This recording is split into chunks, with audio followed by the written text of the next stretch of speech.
yang harus ia selesaikan, yaitu mencari keberadaan Atlas dan Sholotov. Halo sobat, pintu teater 1 telah dibuka. Kali ini Mimin akan ngebahas series yang berjudul Shooter, yang dimana series ini menceritakan seorang penembak jitu yang bernama Bob Lee Swagger. Ia merupakan seorang marinir yang telah menyatakan dirinya pensiun dan mulai kembali membangun kehidupan yang baru bersama keluarga kecilnya, jauh dari hingar-bingar kota.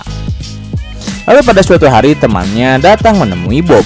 Ia meminta bantuan untuk mencegah pembunuhan Presiden Amerika Serikat. Namun ketika dirinya membantu, ternyata ia dijebak oleh teman lamanya yang menyebabkan kehidupan Bob berbalik 180 derajat. Mau tahu gimana keseruan seri Shooter kali ini?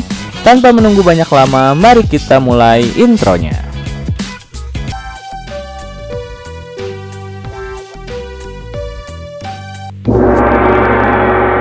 Scene diawali oleh bagaimana awal mula Sholotov bisa bekerja pada Atlas, di mana saat perang Pripyat, posisi Sholotov sangat terkepung oleh musuh. Hampir seluruh rekan-rekannya sudah tewas terbunuh dan tersisa ia sendiri. Kemudian musuh Sholotov melemparkan gas air mata ke tempat persembunyian Sholotov hingga membuatnya tak sadarkan diri. Hingga akhirnya Sholotov berhasil diselamatkan oleh salah satu petinggi Atlas setelah mereka menemukan Sholotov tak sadarkan diri. Kemudian petinggi Atlas itu menyuntikkan sebuah cairan yang dimana membuat Sholotov langsung kembali bangkit. Disitulah petinggi Atlas memberi selamat datang di kehidupan baru Sholotov sebagai pembunuh bayaran tanpa jejak. Kemudian scene berganti pada Bob Lee yang ingin menyelesaikan permasalahan yang baru saja Julie perbuat. Julie memberikan alasan mengapa ia melakukan hal itu.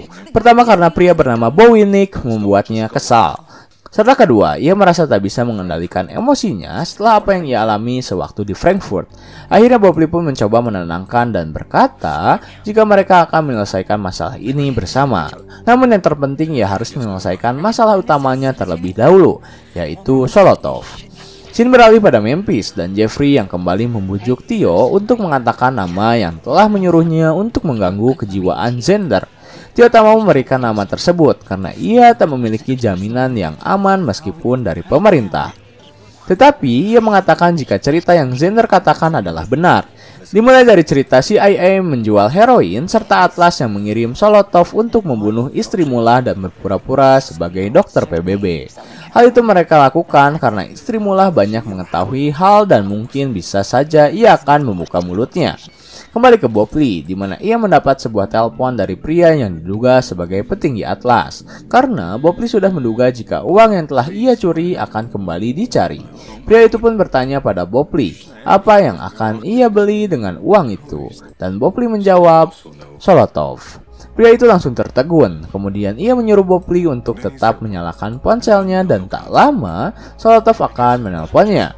Karena kini Sholotov akan menjadi urusannya. Bob Lee pun menuruti perintahnya dan ia membiarkan telepon tetap menyala. Malam pun tiba, karena sudah mengetahui jika Sholotov akan mengincarnya, Bob Lee pun mengambil langkah antisipasi dengan berjaga malam di perkarangan rumahnya. Ia khawatir jika Sholotov tengah mengintai rumahnya beserta keluarga kecilnya. Sementara itu di satu sisi Ishak yang hampir saja dapat dipastikan berhasil keluar dari penjara Meksiko, tiba-tiba dihadang oleh tentara yang bertugas di perbatasan negara. Ishak pun menyerahkan dirinya, tetapi karena salah satu tentara tersebut menghina bahkan rasis terhadapnya, ia langsung melawan dengan cara mengambil pisau milik mereka dan menancapkan pisau tersebut pada kaki orang yang menghinanya. Beruntung, ia tak ditembak langsung karena pihak kepolisian Meksiko tiba-tiba datang dan membawa Ishak pergi lalu mengirimnya ke penjara lain. Saat Bob Lee tengah berjaga, tak lama kemudian Sholotov langsung menelponnya menggunakan ponsel radar. Yang ternyata benar dugaan Bob Lee. Sholotov telah berada di sekitar rumahnya dan mengintai keluarganya, di mana mereka berbincang tentang apa yang Sholotov lakukan saat membunuh satu persatu temannya. Hal itu ia lakukan semata-mata karena perintah dari Atlas, orang yang sama dengan yang menyuruh Bob Lee membunuh Sholotov. Sholotov pun mengatakan jika ia memiliki persamaan dengan Bob Lee. Namun, Bob Lee tak ingin disamakan dengan orang yang telah membunuh orang tak bersalah dan keji. Akhirnya mereka pun saling menembak posisi masing-masing. Sholotov memperkirakan Bob Lee sedang bersembunyi dan berada di jarak 70 meter di timur gudang miliknya. Sementara Bob Lee mengatakan jika ia mengetahui 3 posisi Sholotov berada di tempat yang stabil, lalu ia merasa Sholotov berada di samping menara air yang tengah ia bidik. dengan jarak 560 meter ke depan dengan elevasi yang tak terlalu besar. Setelah bermain tebak-tebakan, akhirnya Solotov pun mengakhiri pengintaiannya dan pergi dari rumah Bob Lee. Keesokan harinya Bob Lee langsung mengecek ke tempat yang ia perkirakan Solotov berada di sana, dan dugaan Bob Lee pun benar karena ia melihat goresan bekas penyimpanan senapan yang tercetak di pasir serta mengarah ke kamar milik istrinya yaitu Julie. Kemudian scene berganti kepada Isaac yang diekstradisi ke Meksiko, di mana rupanya ia telah dijemput oleh sebuah mobil, dan mobil tersebut berisi orang-orang Atlas, bahkan petingginya berada di sana. Dan Isaac mengetahui itu dirinya, karena ia pernah bertemu dengannya sebelumnya. Lalu petinggi Atlas itu berbasa-basi dengan membahas bagaimana ia bisa merekrut Solotov. Diawali dari setelah perang Pristjak, kemudian ia mencuci otak Solotov agar mau bekerja dengannya, hingga kini Solotov melakukan hal di luar wewenang Atlas. Isaac pun mengerti maksud dari dirinya, yaitu ia mau Isaac membunuh Solotov. Hal itu didukung ketika Atlas mengatakan jika kematian istrinya bukanlah ulah mereka, melainkan ulah Solotov.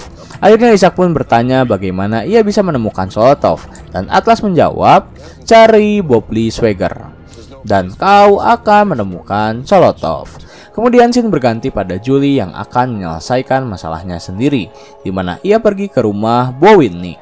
Lalu ia berminta agar Bowinnik mau berdamai dan memaafkan dirinya, dan sebagai gantinya ia memberi Bowinnik sebuah pistol peninggalan ayah dari Bob Lee, yaitu Earl Swagger. Namun rupanya Bo tak begitu mudahnya disogok, di mana ia mengatakan jika pistol tua tak cukup untuk mengembalikan pendengarannya. Akhirnya ia pun menyuruh Julie untuk pergi dari rumahnya sembari berteriak, "Persetan Swagger."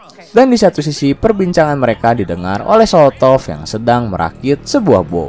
Setelah berbincang dengan Atlas, Isaac pun diberi peralatan, bahkan ia diberi beberapa pilihan senjata untuk dipilihnya dalam misi membunuh Solotov. Salah satu anak buah Atlas mengatakan jika mereka telah mengirim setidaknya 3 orang dalam misi ini, dan tak ada yang selamat. Ia pun mencoba meyakinkan Isaac, jika Isaac telah terjun pada misi ini, maka ia tak bisa kembali, karena jika dirinya gagal membunuh Isaac, giliran Solotovlah yang akan memburunya. Kembali ke Bob Lee, di mana sebelum ia menghadiri acara misa pertama anaknya yang akan dibaptis di sebuah gereja. Ia menghampiri klub tembak istrinya, dan penjaga klub tembak itu meminta maaf pada Bob Lee karena telah mengusir istrinya. Namun Bob Lee mengatakan jika ia datang kemari bukan untuk membicarakan hal itu, melainkan ia ingin bertanya sebuah peralatan senapan. Penjaga klub tersebut mengatakan jika ia tak pernah melihat barang tersebut, tetapi ia akan mengawasinya untuk Bob Lee. Mereka pun membicarakan barang tersebut, di mana Bob Lee bertanya apabila tangan seseorang mengalami cedera, benda ini berfungsi untuk menstabilkan senapan. Dan penjaga klub pun mengiyahkan hal itu. Kemudian ia balik bertanya apakah pertanyaan itu berkaitan dengan teman Julie. Mendengar perkataan itu, Bob Lee langsung menduga jika itu adalah Solotov. Penjaga klub mengatakan jika teman Julie bernama Travis memiliki pergelangan yang cedera. Tetapi sebelum ia melanjutkan perkataannya, Bob Lee terlebih dahulu menjelaskan ciri-ciri orang tersebut, dan penjaga klub itu mengiyahkannya. Tak salah lagi, itu adalah Solotov yang sedang menyamar. Akhirnya Bob Lee pun berlari dan pergi dari klub tersebut untuk pergi ke gereja. Dan benar saja, Solotov sedang berada di sana menyaksikan Mary tengah dimisa oleh pendeta. Sementara itu Bob Lee terus-menerus mencoba menelpon Julie. Namun karena ia sedang mengabadikan momen anaknya, ia mengabaikan telepon dari Bob Lee, dan hal ini justru membuat Bob Lee semakin khawatir. Sementara itu di luar gereja, Isaac tengah menyiapkan senjatanya untuk membunuh Solotov. Akhirnya Bob Lee pun tiba di gereja dan langsung menghampiri Solotov. Tetapi saat ia mengancam Solotov, dirinya justru diancam balik karena Solotov telah menyiapkan sebuah bom di bawah altar gereja serta beberapa bom di tubuhnya. Sementara itu di satu sisi Memphis dan Jeffrey membawa Theo untuk bertemu dengan Bob Lee. Tetapi di tengah perjalanan Theo terus merasa sangat gelisah. Terlebih ia merasa jika mereka telah diikuti oleh Atlas. Akhirnya karena tak kuat menahan rasa takut, Theo pun keluar dari mobil dan kabur dari Memphis. Ia kemudian pergi menaiki bus umum. Beruntung, Memphis berhasil mengejarnya. Tetapi saat ia menghampiri Theo di dalam bus, ia sudah menemukan Theo tergeletak dengan darah yang keluar dari mulutnya. Yang rupanya saat Theo memasuki bus, ternyata seorang wanita telah menyuntikkan sesuatu padanya saat ia berpapasan. Akhirnya di tengah sakaratul mautnya, Memphis menyuruh Theo untuk mengatakan satu nama, dan Theo mengatakan nama William Hayes. Lalu ia mengatakan jika Hayes adalah Atlas, dan tak lama Theo pun tewas. Kembali ke Bob Lee, di mana ia mengajak Solotov untuk menyelesaikan urusan antara dirinya dengannya di luar. Tetapi saat mereka keluar, Isaac telah siap dengan senjatanya dan langsung menembaki Solotov yang sedang bersama Bob Lee. Bob Lee pun mencoba menghentikan Isaac dan berkata jika Solotov memiliki bom. Namun hal itu tidak didengar oleh Bob Lee yang telah emosi. Akhirnya Bob Lee pun tertembak oleh Isaac dan Solotov membantunya. Lalu ia memperlihatkan bom yang berada di tubuhnya pada Isaac, yang membuat Isaac pun harus berhenti. Kemudian Solotov membawa Bob Lee pergi, sementara Memphis yang telah mengetahui nama William Hayes langsung mendatanginya di kantor senator. Dan rupanya Hayes sudah mengetahui siasat Memphis. Kemudian ia mengatakan jika banyak hal yang perlu dibahas antara mereka berdua. Setelah Solotov membawa pergi Bob Lee, ia langsung mengobati dan mengambil sisa peluru yang bersarang di tubuhnya. Rupanya Solotov tak ingin membiarkan Bob Lee mati sebelum ia mendapatkan apa yang ia inginkan. Sementara Isaac setelah ia berhenti menembak, ia langsung pergi ke rumah Julie dan mengatakan jika Bob Lee tengah terancam. Lalu ia bertanya pada Julie tentang maksud kedatangan Solotov di gereja. Julie menjawab jika ia mengundangnya. Kemudian Isaac meminta ponsel milik Julie yang ternyata tak Julie sadari ponselnya telah disadap. Akhirnya Isaac pun menghancurkan ponsel milik Julie dan menyadari pantas saja Solotov selama ini selalu berada satu langkah di depannya. Dan scene terakhir di episode terakhir season 2 kali ini memperlihatkan Bob Lee yang tengah dibantu oleh Solotov yang mengatakan, "Kau boleh mati saat aku mendapatkan yang aku butuhkan." Lalu Bob Lee pun berteriak kesakitan. Bersambung.